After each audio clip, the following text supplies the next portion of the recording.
How's it going, guys? My name is Jakefog and welcome back to episode number 31 of my Football Manager 2020 journey, here today with Leeds United. And once again, we've got two massive games today. We've got Man City at home in the league and our second leg away against Monaco in the Europa League semi-final. But first things first, I've been offered a new contract, a new 3-year contract, £45,000 a week. I'm not even gonna question it. I'm just going to accept it. I'm very, very happy with that. When will that take my contract up until? I'm actually not sure when my current contract was going to run out. Let's see, until 2023. So I only had a year left on my contract, and I've now got 3 years left on my contract. And in my opinion, very, very well deserved. There's been no games in between episodes, so if you did miss the last episode, spoiler alert coming up. We played Manchester United at home, and then we had our first leg in the Europa League semi-final. Obviously, we're playing the second leg today. We beat Man United at home 2-0 in the league. Then we absolutely smashed Monaco 4-0 at home in our first leg of the Europa League semi-final. So hopefully we are all but through to the final, which is absolutely fantastic. Arsenal, I think, also won their semi-final 4-0 against Porto, so I'd be very, very surprised if the final does not end up being us against Arsenal, but famous last words. But yeah, we've got Man City at home today. If we just have a quick little look at the table, as you can see, just 3 games left. We currently sit 1 point ahead of Manchester City, who are in 6th, but they do have a game in hand over us, so a win against them today will be absolutely huge. And obviously Arsenal just 1 point ahead of us, so we do have a very, very good chance of finishing in the top 4 in the league. And and then in the next episode we do have the final 2 games, which are going to be against already relegated, I believe, West Brom and then Burnley at home. 2 relatively straightforward games, you'd think, but you never know. But yeah, just a little update. Lovely to see that I've got a new contract, and this series will be continuing as if it was going to end anytime soon anyway. Yeah, you can see there, West Brom already relegated with 2 games left to play. But anyway, I'm a day or 2 before the Man City game, so I'll see you for that in just a moment. Okay, so here we are. It is game day against Manchester City, an incredibly important game, like I've already mentioned probably about 5 times this episode, obviously, if we want to finish in the top 4. And in terms of our starting lineup, I'm going to make a couple of... I'm going to go pretty much as full strength as possible for this game, and probably rest a couple players against Monaco in the second leg, just because we're already 4-0 up in that one. So this game at the moment is way, way more important. The only change that I am going to make, in fact, is I'm going to put some trust back into Saka out on that left wing, see what he can do today. Obviously, Maria played well in that last game, but I think everyone got a very good rating since we won the game 4-0. Apart from the goalkeeper, of course, got a 6.9, despite the fact that we won 4-0. But the lineup for this first game is Pavlenka in goal with Ampadu and Sistana at centre-back with Phillips just in front of him. Alphonso Davies left wing-back, Emerson right wing-back, McCalmont and Bogus in the middle, Saka on the left, Galeno on the right, and Montagnu, of course, up top on his own as a pressing forward. And let's just get into it. I'm a little bit nervous. Obviously, this is... I'm in a pretty good mood, because once again, I'm recording this. This is the first episode I've recorded since Leeds won the league in real life. So obviously, I am in a good mood. A little bit hungover, unsurprisingly. But anyway, let's get straight into it. And I just want to say, if you do enjoy this video, please do be sure to leave a like and subscribe to the channel if you are new around here or you are not yet already subscribed. And if you are new around here, feel free to check out the rest of this series. I've left a link to the full playlist for this entire series in the description down below. So if you enjoyed today's episode, feel free to go back, watch the entire journey so far, or maybe just watch a few episodes here and there if you fancy. And what a strike from McCalmont early on, cannons off the crossbar. But the first real showing of any opportunity, and it goes our way. But now Manchester City looking to build it from the back as Everton is running through the midfield. Goes back to Bentancur. He's pressured by our number 8, who I think is Galeno, coming a little bit central from his position out right.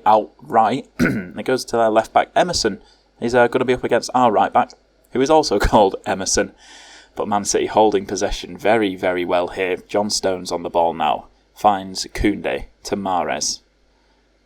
Goes back to Bentancur. Inside to Pellegrini. Mahrez. It's a good touch. Takes it past Davis. But the shot is straight at Pavlenka. And it's a straightforward save. But early on, the stats are not looking too bad.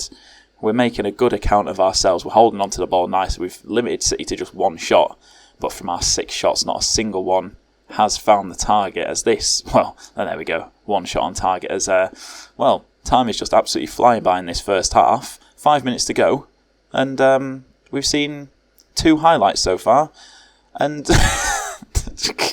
there's half time. Okay, well, not really much to say about that half, but early on there's a highlight. Montano with the ball on his right hand side. Now back to Emerson. Can he get past his man? Can he get a ball in? Goes to Phillips on the edge of the box. Galeno gets the ball in. It's headed cleared by John Stones, but Davies is there to pick it up. Gets past one, shoots, and Ederson straight at him. Nice, straightforward save for him.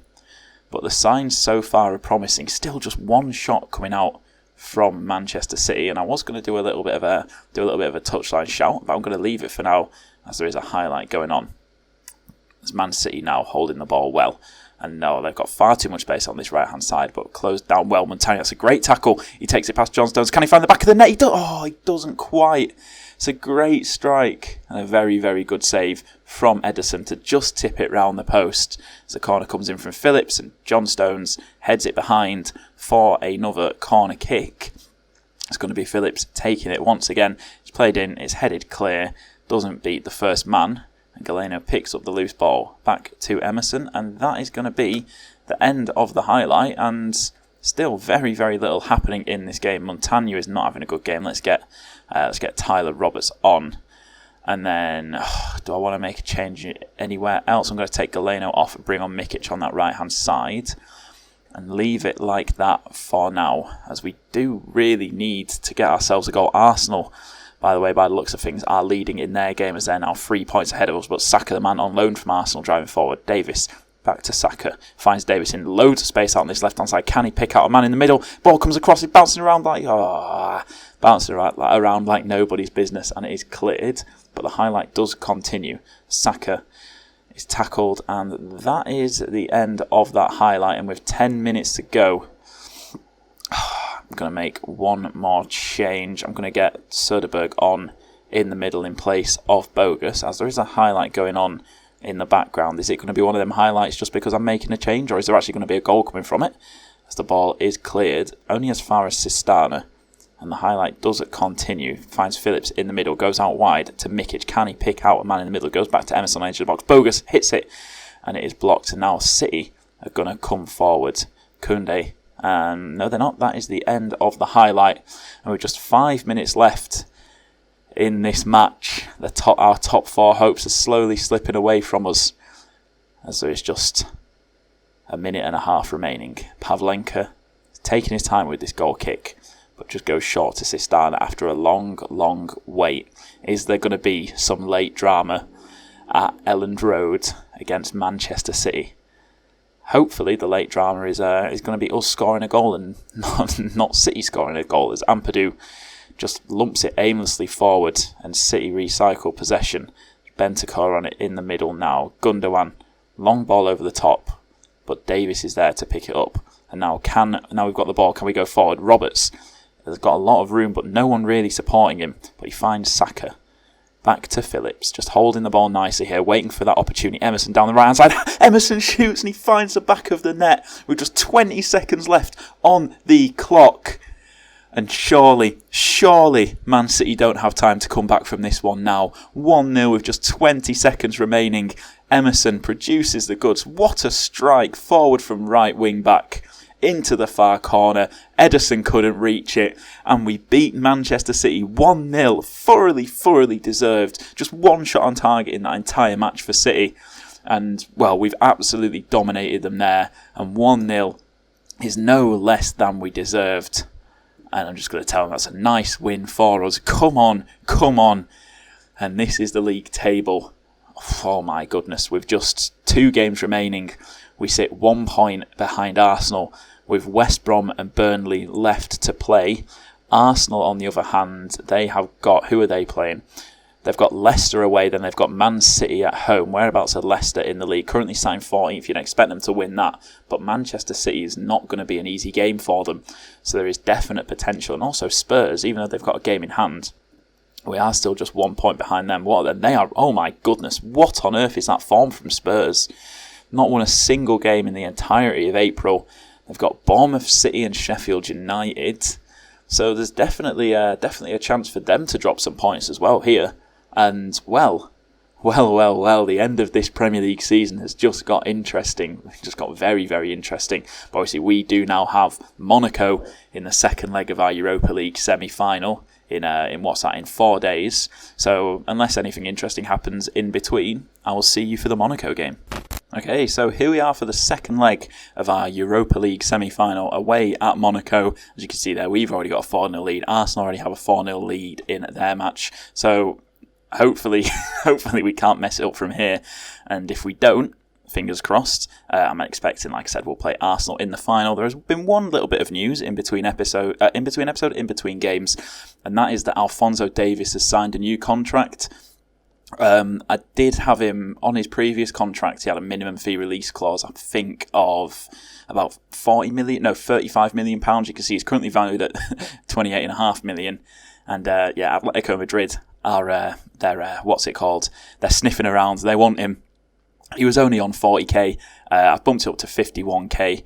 And it's also a 5-year contract, so he should be here for a very, very long time. And also, we've managed to get that minimum fee release clause to just clubs in the Champions League at £97 million. So, I mean, if someone wants to offer me 97 million for him, I'll happily take it. But for now, Alphonso Davies will be remaining a Leeds player. He's been fantastic. I signed him from Bayern Munich for 30 million at the start of last season.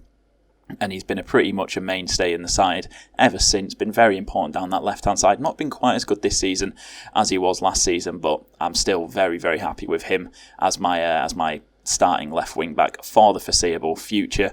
But anyway, into the game against Monaco. Like I said, I am going to make a few changes here. I'm going to start Hickey ahead of Emerson because Emerson is a little bit shattered. I'm going to leave Davis out there for now. Let's give Kenny some game time, and then I also want to start. What's his face? There we go, Iribarren. Let's just start him. Give McCalmont a little bit of a rest, and then I will also start Mikic out on the right hand side. Obviously, I'll move Hickey to right back because he obviously still can't really play right wing back, so I'll just move him to right back where he is natural. I just don't like doing it before the game because knowing me, I'll forget to change it, and it just annoys me. I like seeing the team line up like this. I don't know why. That's just me being a little bit weird. But anyway, we've got Pavlenka in goal, Kenny and Sistana at the back with Phillips just in front of them, Davis at left wing back, Hickey at right wing back, which will be moved to right back, Iribarren and Bogus in the middle, Saka on the left, Mikic on the right, and Montagnu as the lone striker. I mean, 1 goal here, and Monaco are going to need 6, which, I mean, surely even we can't mess that up. Let's just say I expect you... No, what am I going to say? The media have given you a lot of credit lately. Ooh, they liked that one. They liked that one indeed. And then, like I said, I'll move Hickey to right back, still playing the complete wing back role. And yeah, it's just hoping for a decent performance here. Anything, as long as we score, I'll be happy. If we lose 4-5-0, I definitely will not be happy.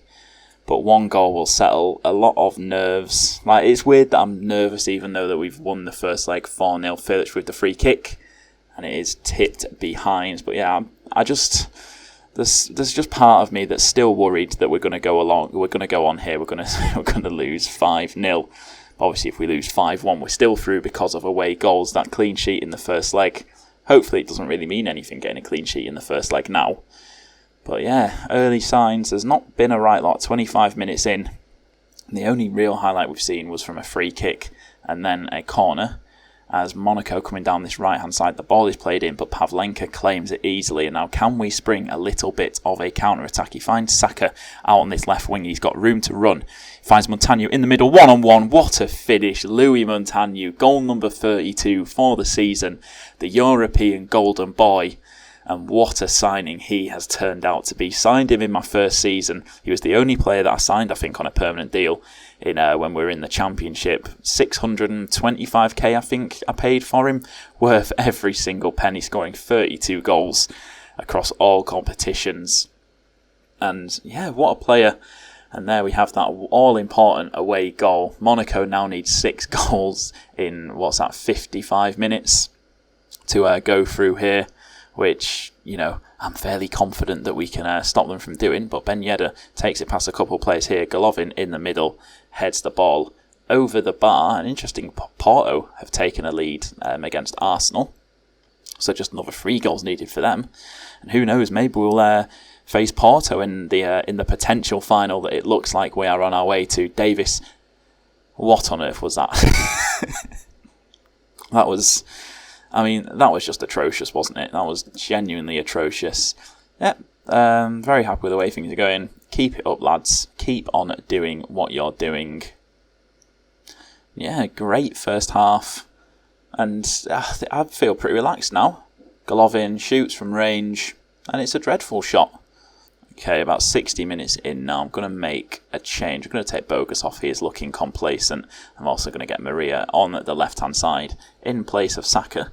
See if they can do something for me. Spark a little bit of magic. Maybe get themselves on the score sheet potentially, or just try and get themselves a starting spot in the future games coming up for the rest of this season. As I've just seen, Porto missed a penalty there, as we now have a little bit of a highlight going on. Mikic pressuring Ponzo, but they get it out nice and easy. Golovin finds Gelson Martins on this right hand side, shoots, great save from Pavlenka. El Shaarawy picks it up, pressured by 2 men. Sistana makes the tackle, and it goes out for a Monaco throw-in. This second half has flown by a little bit as well. Just 10 minutes left. I'm pretty confident in saying that we are going to be Europa League finalists after this. But can we keep a clean sheet as Rasisha goes through on goal? His shot is saved. Arsenal have now scored against Porto, so it's looking like it's going to be a Leeds-Arsenal final, an all-English final in the Europa League, and there we go. Confirmation that we have won 1-0. Louis Montagnu with the only goal. A much more even game than the first leg. I'm just going to tell them I'm very happy with the result and the way that you played. And where is it? There we have it. Leeds to play Arsenal in the final. Let's just have a little look. Is that going to be after the FA Cup? Yeah, that's going to be after the FA Cup final. Oh, look at that. 5 wins in a row. 5 clean sheets in a row. We're on absolute fire at the back end of this season. And I didn't expect this kind of a performance. I didn't expect this kind of a season. I thought we'd maybe get to the quarterfinals of the Europa League. But to get to the final at the first time of asking is phenomenal. Hopefully we can go on and win it.